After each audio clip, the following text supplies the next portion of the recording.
What is going on, guys? Welcome back to another video. So in today's video I'm going to be talking to you guys about how to build and play Nox in Smite, and the three main game modes I'm going to talk about are going to be Arena, Joust and Conquest, and as always I'm going to leave the timestamps for when I'm talking about each game mode in the description below, in case you want to go to a specific game mode and check out how you play her in that game mode. Now, quite a few of my viewers have been sending me doing comments on the videos and asking for specific gods that they want to see. And I have gotten quite a few god requests, like 9 or 10 now, that I've added to my list, and they just keep adding up. And Nox was the first god on the list I added that the first viewer asked, so I'm going to do the video on that now. Um, but a lot of the gods I don't really play, so I need to like look into them, see how people play them, and then make the god builds, which I'm doing for Nox right now. So if I don't make a video like anytime soon on your god, it's because I'm either looking into it or it's like further down in the list. So I'm trying to get through the gods one by one in the date of which they were asked. But yeah, without further ado, let's start off with Arena. So the thing with Nox you gotta realize is she's a very burst god. She does her 2 and then silences someone in the 2, and then is trying to one-shot them basically, because that's where her main damage is from. It's not like Vulcan where you're constantly spamming abilities. I mean, you still want cooldown on her just for the silence and because it's really strong, but it's not like Vulcan or Hebo or someone where you keep on spamming that one ability after every 2 seconds. Which is why I like to start off with Attacker's Blessing and first tier of Spear of Desolation. Main reason being, if we go ahead and stack the Attacker's Blessing, and then we buy the Spear of Desolation, so this is Arena, we're going to have 25 penetration straight up. And the thing about Flat Pen is it's really good against squishy characters, like that you can see the Neath there. The Flat Pen is really good against characters like that because you just do a lot of damage. The base defense that they have, you pretty much get rid of them and you do a lot of damage instantly. So that's why we're going to get the Spirit of Desolation, not to mention that it also gives 110 power and 10% cooldown. And then we're going to go into the cooldown boots.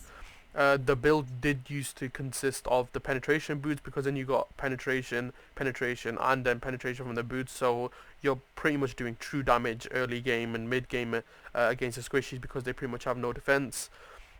Then you want to go into either a Bancrofts or a Typhons, mainly because just Bancrofts does give a lot of power, and when you get lower it gives you even more power. And it just helps you survive in lane a bit more as well. You can't really go wrong with lifesteal on mages, so I recommend either of these two. If they do have a tank or they have a warrior and a guardian, go for the Typhons, but most of the time they just have one guardian, so I'll go for the Bancrofts. Really good for power. Next, I did say it's not about spamming abilities, but again, you can't go wrong with cooldown on a mage. The more you can silence them and fight them, the better it is. Not to mention that the silence is good for the team fights as well. If you silence someone, then the rest of your team can attack them. So that's why I'm going to go for the Chronos Pendant. Spear of Magus is more of an optional one. It used to be much better before, where if you silence someone and then you won them, you'll get at least 2 ticks off of your one, so it'll lower their protections, but now it just does more damage. So I guess you can see from abilities, her 1 and her ult do tick damage. So if you do want to get Spear of Magus, you can, as it'll increase the damage from her ult and her 1. It's not going to be the most damage, but it still gives penetration and magical power, so you can decide between Spear of Magus and Obsidian Shard. Most of the time in Arena I will go Obsidian Shard, just because it does make you do a lot more damage than you think, and people don't realize it, but if I'm playing Sol or Vulcan or whatever, when I go for this penetration from Obsidian Shard build, you do a lot of damage to everyone, including the tank, and it honestly looks like they don't have a tank because of how much damage you're doing. And because, like I say, with Arena is a fun game mode, the last item I will go is a Rod, mainly because you are going to burst them down. If it's a tank or anyone really in the game, they will 90% of the time they will go down to 50% health. And as you can see from Rod, if anyone's at below 50% health, they take 20% additional, or your ability to have additional 25% magical power against them. So for when you're doing this, you do that, and you can just dash into them, and I'll demonstrate underneath for you now. Like I said, it does do a lot of damage, so I'll do that and then silence her. And then if she's still alive, I'll kill her with my 3. As you saw there, it did, which ability is it? That one. It did 636 damage, which is a lot. You can do the same thing with your ult. If they're like trying to get away, you can just hit them with your ult and kill them. 837 because they were below 50% health. But yeah, you can't really go wrong with that. I'll just show you one more time. You do that, Rod of Tahuti. You probably kill them without Rod, but it's good for tanks as well, as you do have the 20% penetration, the base penetration, and then the extra power against below 50% health targets with Rod. And yeah, and this build has got max cooldown as well, so again, you can't go wrong with the cooldown. Late game, if you do get that late and you get a lot of kills, you can sell that for a poly. I'd really like to get a poly on Nox because it's just really good on her. After your root, you can easily get one basic attack off. And like I said, when you sell your boots, you get that max cooldown again from the red potion. So for the relics, like I say, it's always up to you. I'll just go for the basic beads and ages because obviously you want to be surviving. They will most likely have some sort of CC, so you want to be able to beads that and ages because you're a mage, so you're going to be squishy. But again, the relics are completely up to you, like I say, with every god. Maybe an exception being Odin, where Shell is really good on him because he's got like 2 shields from his ability and from his active. But yeah, relics are up to you, but that's the build for Arena. The fun build for Arena, it's not that serious, it's just about enjoying yourself and going for the one shot. I'm just going to sell these items and I'm going to move on to Joust.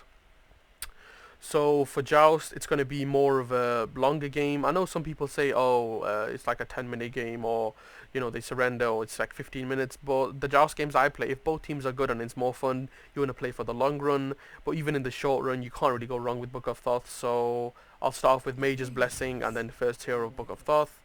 And I'll eventually finish that Book of Thoth and go into boost. Like I always say, you get mana from the Book of Thoth, and you get mana from the Shoes of Focus, so that helps with the power of Book of Thoth. I'm just going to go and stack these items. Like I said with Nox, it's all about the one shot.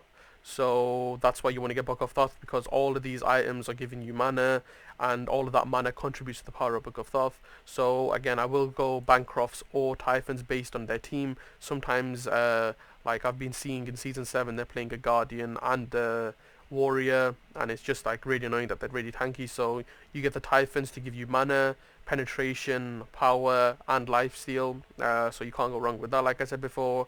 And it's really good for healing, like let's say you're getting out of team fight, go to a quick camp and heal. But I think most of the time I will prefer the Bancrofts, as it is better healing when you're low health.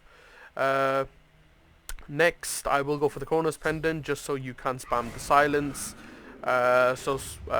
It's just like really good on Nox or any mage. There's quite a few gods that have an ability that goes on for a duration. Let's say Anubis or Guan Yu doing his spears, or Daji doing her slash, or you know a lot of gods.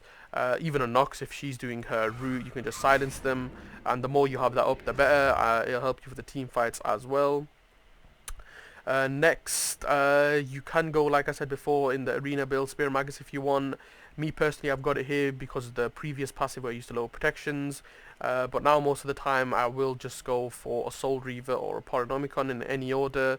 Mostly a Soul Reaver first, just for the penetration. And then I will sell the last item. Again, situation dependent. If they do have the 2 tanks, I'll go an Obsidian Shard. If they don't, I'll go like a Polynomicon. I'll just demonstrate that Polynomicon for you right now, because of how good it is when you're fighting. If I do that, okay, she dodged the basic attack. She's trying to stunt on me. You know what? She's actually pretty annoying. I'll go for a Ra instead. So do that. No backflips. And one basic attack. As you saw from that, the poly hit for almost 400 damage, which is just crazy. And it's just really good. It saves your 3 as well. So I just kill him with my basic attack and I can dash away if the rest of the team is coming. Not to mention that it also gives more lifesteal, so you can survive more, and it does give you the mana for power with Book of Thoth. So now you have 753 power and you have 30% cooldown. If you do get to really late game, you can sell the boots for the 500 potion. So you still have 30% cooldown, and then it's really up to you right now what you want to go. right here where you go Soul Reaver. If they have healing, you can go Divine Ruin instead. Uh, and then get Soul Reaver there and then Polynomicon last item. If not, if you just want to survive, it's like it's really up to you what you with the selling boots. I always look at the situation, but you can go Divine Ruin if they're like healing a lot, like hyper late game when they buy like a Typhons for penetration, but then they're healing a lot. But like I always say last time, it's completely up to you. Get the boots back. Relics again, I would go for the Aegis and Beads because you're Nox. You're not the tankiest person. You can die fairly easily, so you do want to be able to survive, get out of CC, and survive a lot of burst damage. And yeah, that's how you want to be building her. My favorite item in this build by far is the Poly, just because after the root and the stun, the Poly auto can really just kill them off, and it saves you from using your 3.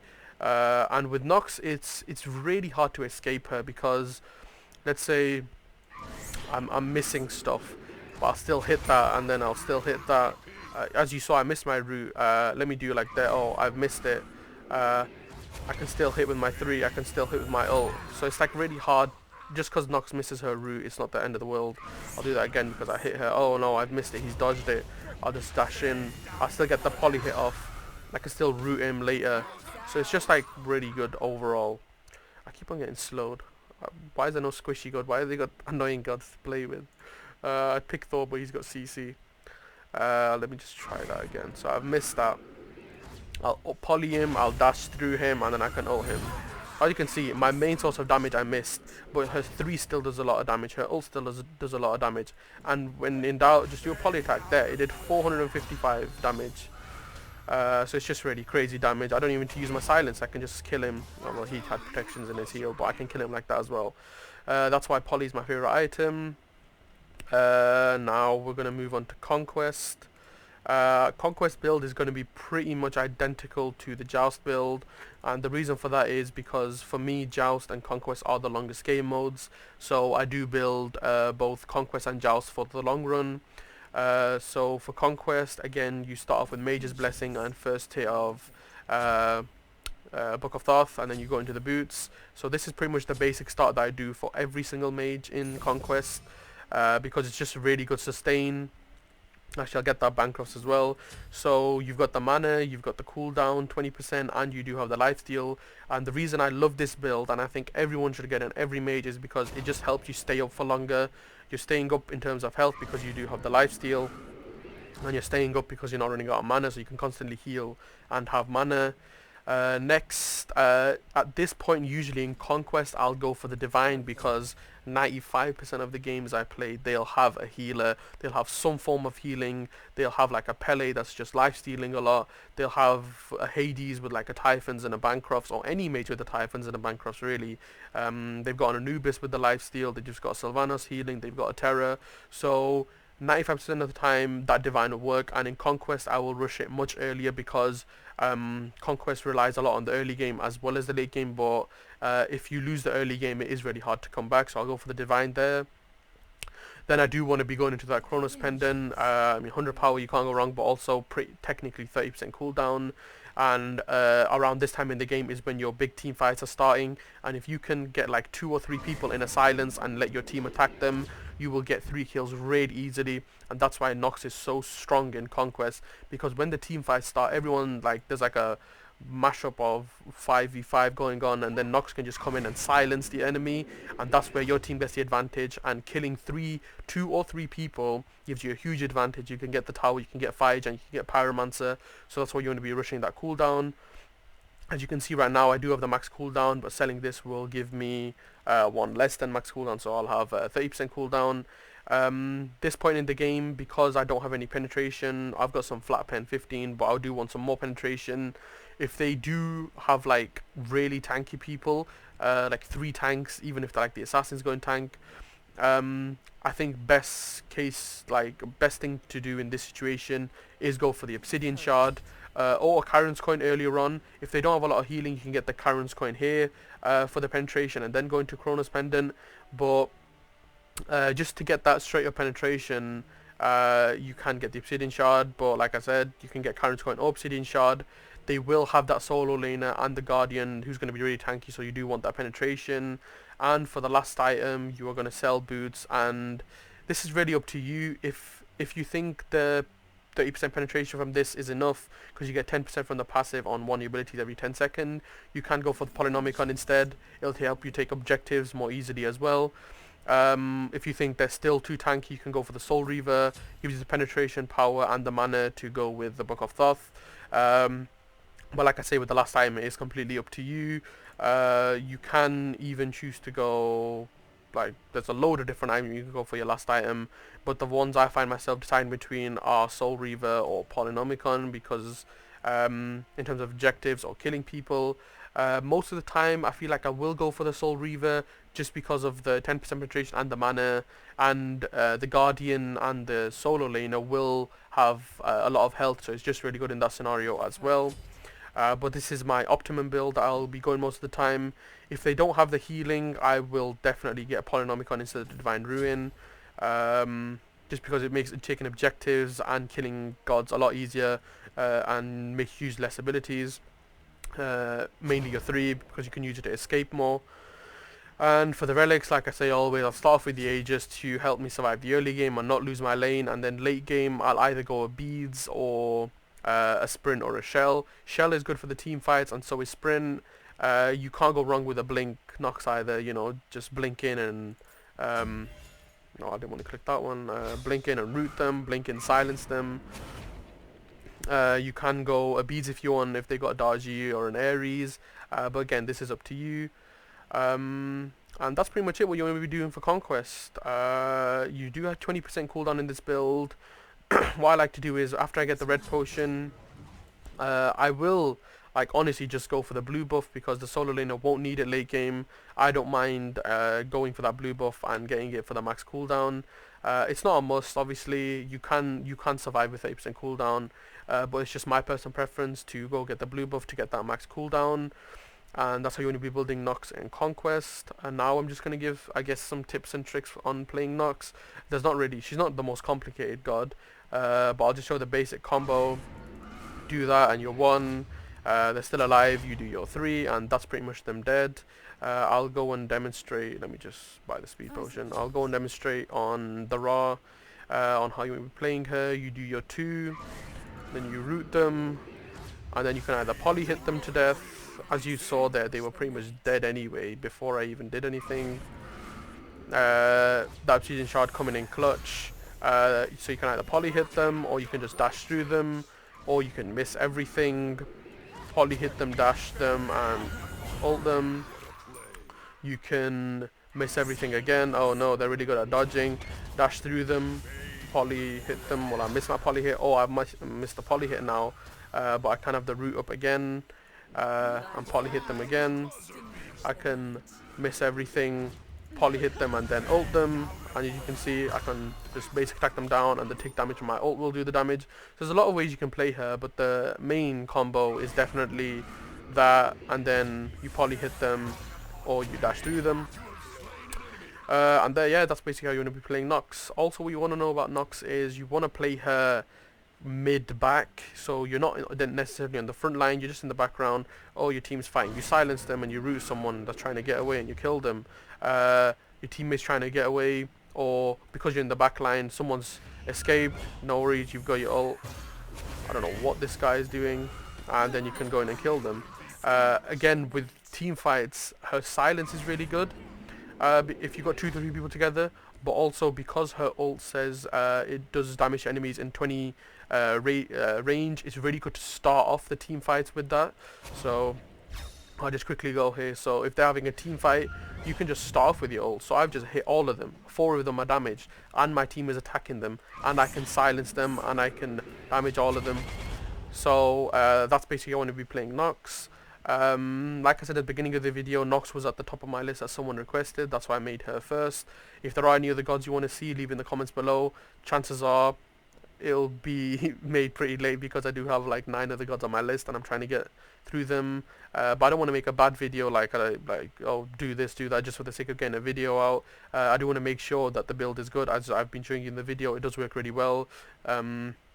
like especially with the poly. I had to look into that, and I just realized that poly is just really good on Nux. But yeah, if you did enjoy, make sure to leave a like down below. Subscribe if you're new, if you are enjoying the videos. Any other gods you want to see, or anything you think I can do differently, or there's something I've not said about Nux, you can leave that in the comments below. But other than that, I'll see you guys in the next video.